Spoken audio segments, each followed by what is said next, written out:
Hi everyone, welcome to another episode of Legal Connect.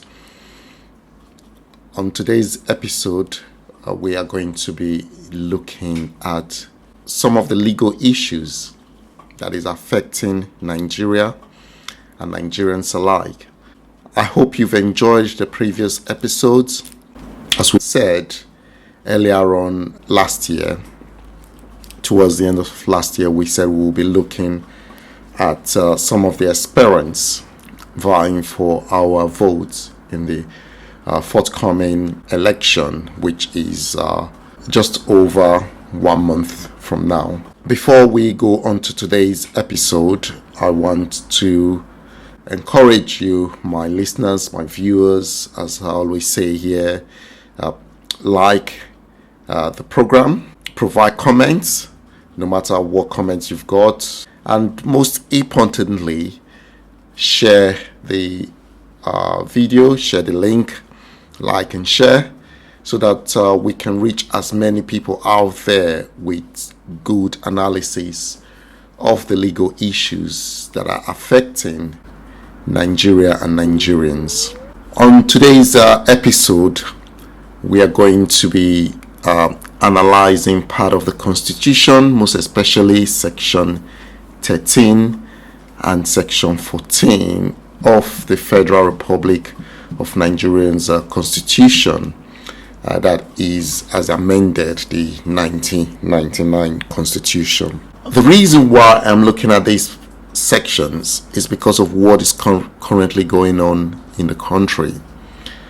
And once we've done that, we will also be looking at one candidate today, and that is the candidate of the Accord Party, a presidential candidate, that is Mr. Christopher, or Professor Christopher Imumuolen.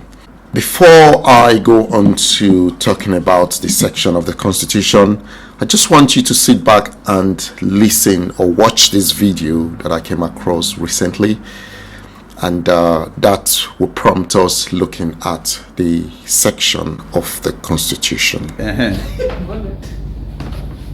See what the FPC give us, so and just call me now and send me to bring my voter's card and give me one shirt, one key order, oil, pepper, and sardine sachet, Maggi, 10 pieces inside, 2 indomie, 1 sugar, 1 salt,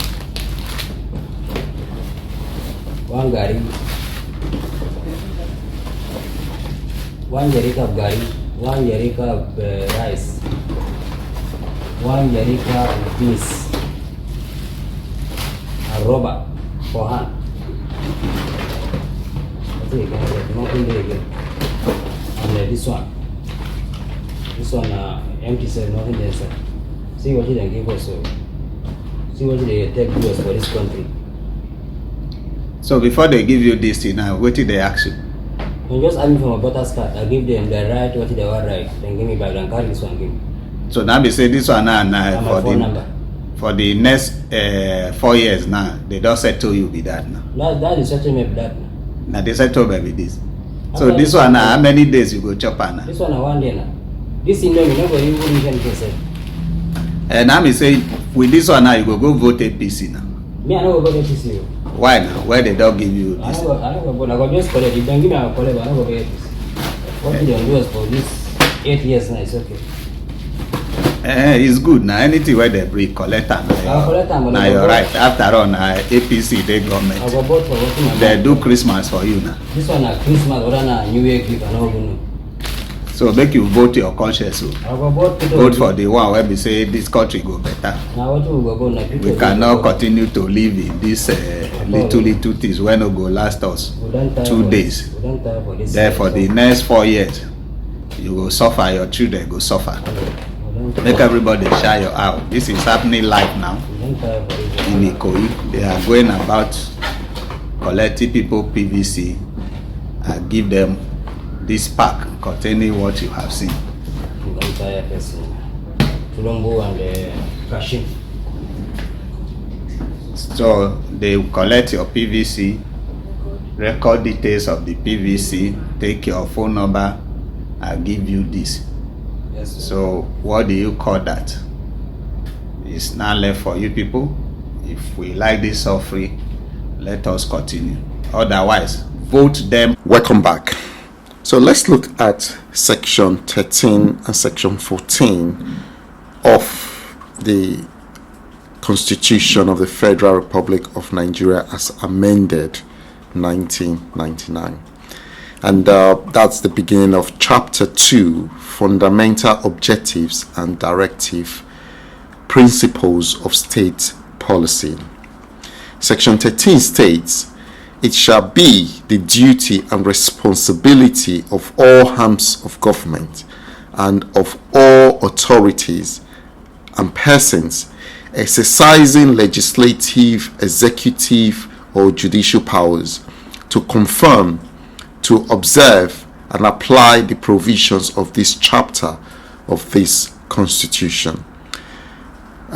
Section 14, subsection 1, the Federal Republic of Nigeria shall be a state based on the principle of democracy and social justice. Subsection 2, it is hereby accordingly declared that sovereignty belongs to the people of Nigeria, from whom government through this Constitution derive all its powers and authority. The security and welfare of the people shall be the primary purpose of government, and the participation by the people in their government shall be ensured in accordance with the provisions of this Constitution. The composition of the government of the Federation or any of its agency and the conduct of its affair shall be carried out in such a manner as to reflect the federal character of Nigeria and the need to promote national unity and also to commend national loyalty, thereby ensuring that there shall be no predominance of persons from a few states or from a few ethnic or other sectional group in that government or in any of its agency. The composition of government of a state, a local government, council, or any of the agencies of such government or council, and the conduct of the affairs of the government or council or such agencies shall be carried out in such manner as to recognize the diversity of the people within its area of authority and the need to promote a sense of belonging and loyalty amongst all the people of the Federation. So that is section 13 and section 14. And how does this section 13 and 14 relate to the video that we've just seen? Section 14 states, subsection 2a, that sovereignty belongs to me and you, we the people of Nigeria. Sovereignty of the country belongs to us.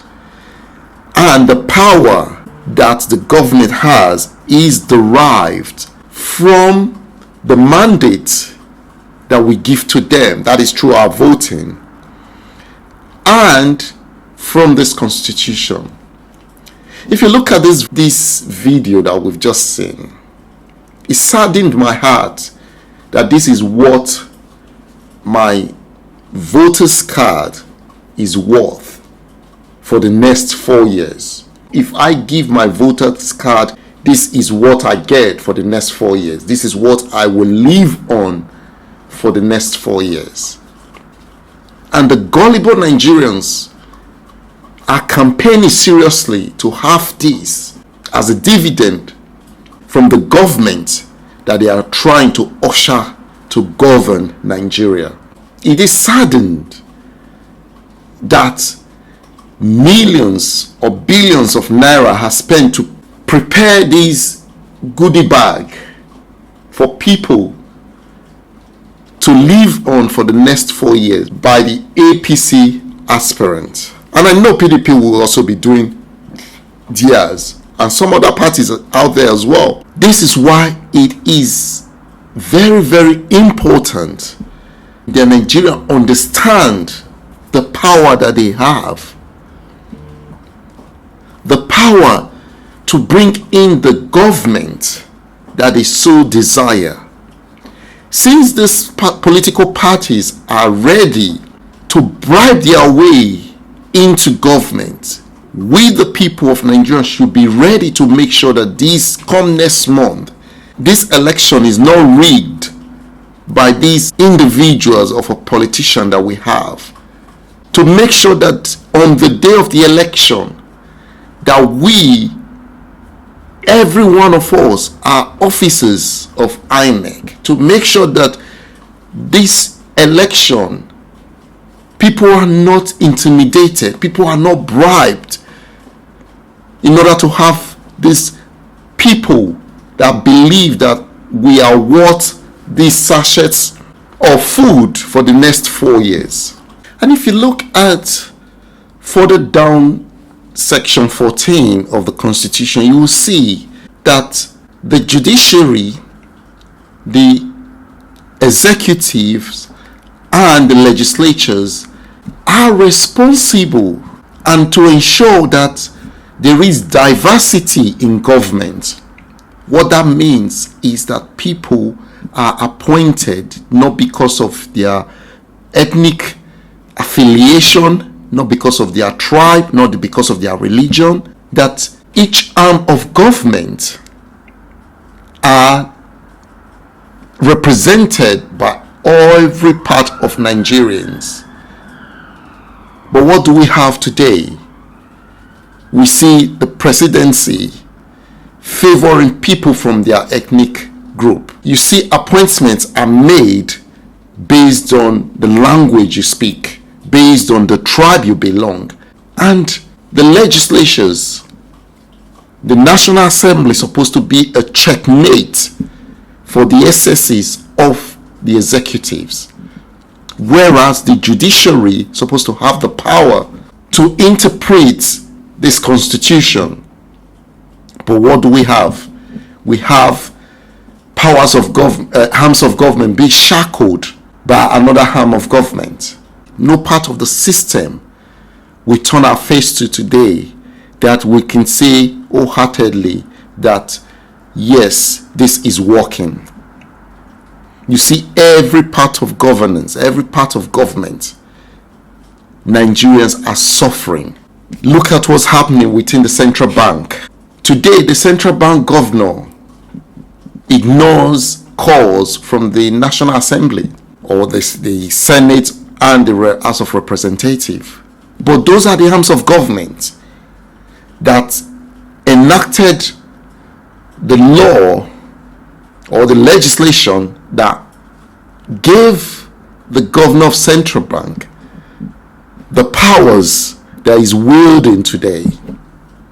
If you look at all the laws or legislation that have been enacted, you see that those laws and legislation, when we come to start analyzing some of them, you see that they were drafted and brought into law by lazy legislatures, lazy senators, lazy representatives, because they give blank powers. We see duplicity of duties. You are arresting someone, you send the DSS, you send the EFCC, you send the police. Is that not duplicity of duty? You waste funds maintaining different departments that does the same thing. And nobody within government are knowledgeable enough to say that we need to cut these excesses. We need to try and define the powers of each department of government. You look at the Central Bank of Nigeria, they regulate the bank, but at the same time they make sure that there is stability in the economy. The people are shackled by the practices of the bank. They make complaint to the central bank, those that are able to. The central bank doesn't do anything. The central bank has a conflict of interest based on the position it is occupying. I hope to look into the practices of the banks, because we need to ask questions. These charges that people are experiencing, the failed transactions, people are losing money through. We need to ask questions. In my opinion, I think regulation of the bank should be taken away from the Central Bank of Nigeria and given to an independent body that the people can liaise with, that their sole focus will be to regulate the bank and deal with every issues, deal with the excesses, deal with the failures of the bank to properly serve its customers or the people.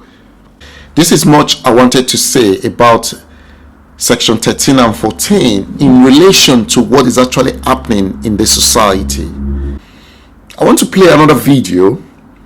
The reason why I'm playing this video, I will explain later on. Sit back and watch. Oh, this is Obaseki right here. What is Obaseki right here? Your state has failed. Your state has failed. That is Obaseki right there. That is Obaseki of Edo State. Mr. Obaseki. Seriously, what?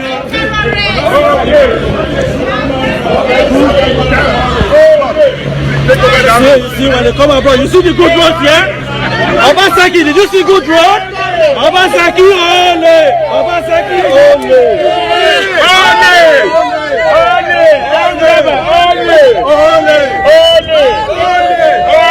He's working on a good road. That's the governor of Edo State. He's working on a good road. His state doesn't have good roads. That's the governor. His state doesn't have a good road. Welcome back. The reason why I play this video is just to highlight something. This is New York, and the governor of Edo State, Governor Obaseki, went to New York. As you can see, he's just a regular individual on the street, and people are actually engaging with him. And then back home, you will see convoys of cars. You see police officers with guns all surrounding him. You will see people's life being disturbed by the presence of the governor. So what's the difference between him being a governor in New York, visiting New York, and being a governor at home? You can create a society where we can live like those in New York, whereby you don't have to have this entourage of security personnel. Why didn't he go to New York with convoys of cars? Why is it that he's walking on the street? So you see that these politicians, they've turned we, the people that have sovereignty, we that sovereignty belongs to, they've turned us into the slaves, that the sovereignty of Nigeria belongs to them. And then when it's every 4 years, when the election comes, they remember that, oh, sovereignty actually belongs to the people, and they come to us, bribing us to cast our vote for them. The people need to understand, Nigerians need to understand that sovereignty belongs to them, not the politicians. And we need to vote these people out. We are all crying today concerning the president, concerning the presidency. The legislators, House of Senate, House of Assembly, they are much to blame. Even the judiciary, they are much to blame for the woes of Nigeria and Nigerians, as much as the executive, that is the presidential arm of government. All these three arms of government are to blame for what we are all experiencing today. The legislators makes laws, draft legislations as if because they are lazy, giving powers, unlimited powers to agencies, duplicity of powers. It's our time we put intellectuals in there. So that's what I wanted to talk about, the Constitution and also the two videos that I've played. We are going to be looking at the presidential aspirant for Accord Party, that is presidential candidate in the person of Christopher Imumolem. Looking at the profile of this young man, he's 39 years old. Looking at his profile, he has achieved a lot personally. And these are the type of people I can say that they should actually vie for political positions because of what they've achieved out of nothing. Overturned challenges and got into where he is today. He's a professor, which I'm very impressed with. However, recently, he made a comment which I did not agree with. He said, I will appoint Tinubu as advisor, Peter Obi as trade minister. Peter Obi being a trade minister is reasonable because he is quite industrious, Peter Obi. But is that a good line of campaign? If I will forgive him for saying that he's going to make Peter Obi a trade minister. But I think it is very, very unprofessional of him to say that I will make Tinubu as advisor. Advisor for what? Advisor in what? Okay, to help him to rig the next election or what? What has APC has been in power for the last 8 years? They did not even see fit to appoint Tinubu as an advisor to the president.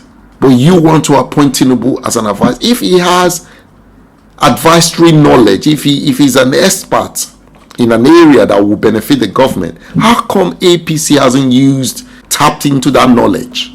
This will not win you vote, my brother. This is not going to win you the vote. You need to take a stand.